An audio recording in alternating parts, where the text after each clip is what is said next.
Of the four remaining teams in this year's playoffs, none have won a championship since the NBA-ABA merger, and three of them have never won a championship yet. I'm Madeline Burke for the Game Day here with Adam Kramer. And Adam, a lot of super teams, the Brooklyn Nets come to mind, were expected to be in the conversation at this point in the season, but really injury played a big factor in knocking some of these teams out. How much has injury had an effect on the postseason so far?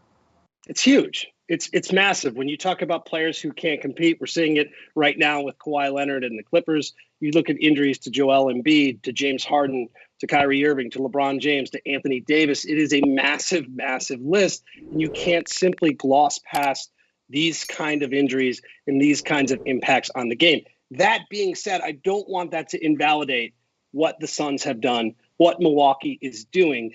Like, there shouldn't be an asterisk on it. It's just the way it is. But if we're going to talk about this season, this has to be a footnote. The injuries, the importance. When you look at Brooklyn and Kevin Durant just lifting that whole team on his back, sure, James Harden played, but we know that's not James Harden, the one we were seeing, the fully healthy version of that. And if he's fully healthy, they win that series. So absolutely 100%, we have to acknowledge that these injuries have plagued this season, not just the playoffs, but prior to the playoffs.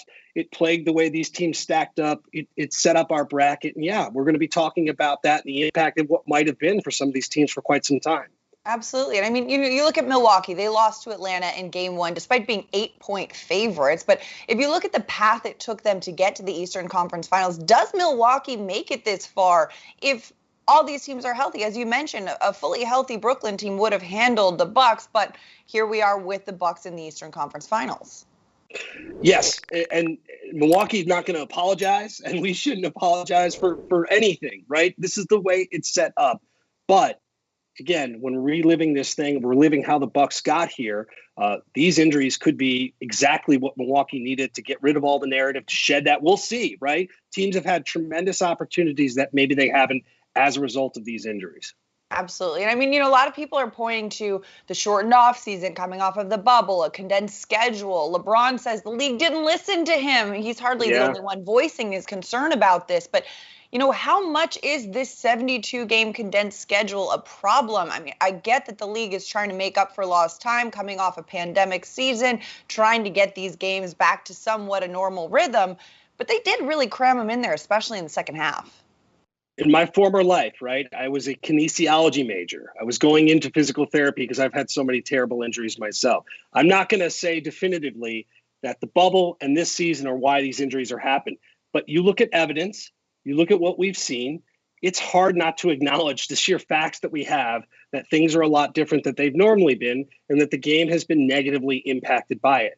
That's just the reality of it. Whether LeBron is screaming it or we just see it ourselves, I kind of equate it back to when the NFL started really protecting its quarterbacks, right? They know that the premier product, and for NFL to be as powerful it is, you need your stars healthy. You need quarterbacks healthy. The NBA needs these guys healthy. It's been a fun playoffs. It's been a wonderful season. But when you lose this magnitude of players, it's going to have an impact. So for me personally, playing doctor, which I love to do, yeah, I think it's absolutely had an impact on that, regardless of who says it and how. It's hard not to just see the sheer numbers and say this is different than what it normally is. Well, and I think, too, a lot of people don't realize, they see the amount of games and they're like, well, it's just basketball games. But it's not just that. And looking at the second half schedule of this season, when it did come out, there were a lot of 3 games in 4 nights, or 3 games in 3 nights, or 5 games in 7 nights. And it kind of reminded me of that lockout shortened season back in 2011, 2012, when they kind of had to cram in. And I was traveling with the team at the time. And I remember there was a stretch where we had 3 games in 3 nights in 3 different cities.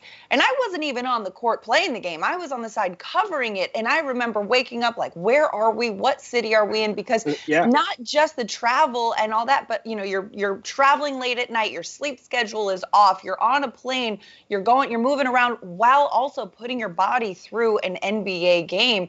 That takes a toll on athletes. And I think that can't not contribute to these soft tissue injuries.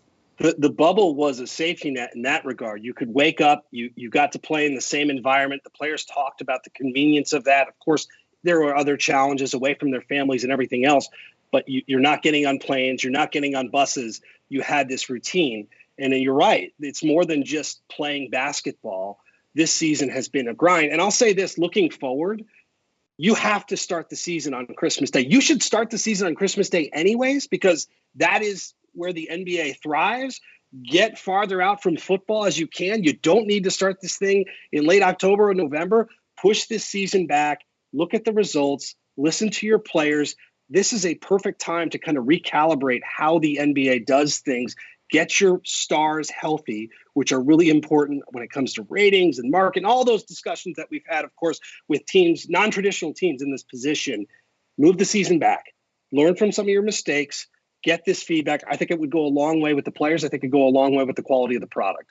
Yeah, I mean, a usual 82-game season can get a bit long and a bit taxing. This year they did 72 to try to cram it in to get some sense of normalcy again as they tried to return from the COVID-shortened season. But yesterday, news broke that the NBA is actually considering reducing their regular season by several games, but introducing a mid-season cup tournament to shake up the league and its format. What do you make of that? I don't like it. Now, I think the NBA struck gold with its play-in format, with the playoffs. It certainly did this year when you look at the teams and the players and the brands and everybody else. Like, that's a good thing, but more isn't always better, right? And I think the NBA is trying to find ways to engage people and frankly play into the gamblers and the ever-changing market of new fans and new eyes and new interest in this product beyond just the players and the teams themselves, like more than geography. So I get conceptually why they're doing it. But after all this, right, where you've had multiple seasons that have been really disrupted, you've changed your playoff format, it looks to be a success, the NBA needs to chill. The NBA needs to take a breath. It needs to get back to a regular season. It needs to recalibrate when it starts and when it finishes. It needs to allow the whole product and the players to just set in. There's been a lot, right? This is 2 seasons now that have been dramatically altered because of COVID. You introduce a new postseason format that collectively is awesome. You could build on that success, and then reevaluate what you do. But you don't need to do this right now. There's just too many moving parts. Yeah, well, and also just from the flow perspective of a season, right? You don't need that mid-season climax of, oh, here's a tournament to shake things up. That's what the All-Star break is for. That's the mid-season point where everyone's like, ooh, this is fun and shiny and sparkly, and let's watch the dunk contest and what have you. That's what that is for. Because I believe, too, if you have that mid-season playoff cup kind of tournament thing, it's going to kind of take a little bit of the air out of the balloon. And then how do you recover from that? And like, oh, we won a mid-season tournament and now we're back to our regularly scheduled programming. It just doesn't seem to flow in my perspective. I agree. It feels like more of a disruption than anything else. Let it be known, I'll gamble on it. You put it out there, I'm in. Okay, whatever the product is, like we will make content for what they decide to do. Sure. But it just seems unnecessary. Like, shortening the regular season is a different conversation. Making the games a little bit more meaningful, I understand that, right? Making that the slog of a normal NBA year, those games matter a little bit more. I'm all here for. There's no rhythm to this conceptually that I can wrap my arms around, and for that I don't like it. Build on what you've got, and again, let's get back to a normal routine. And I'm going to beat this drum. Start me on Christmas Day, right? You've got me on Christmas Day.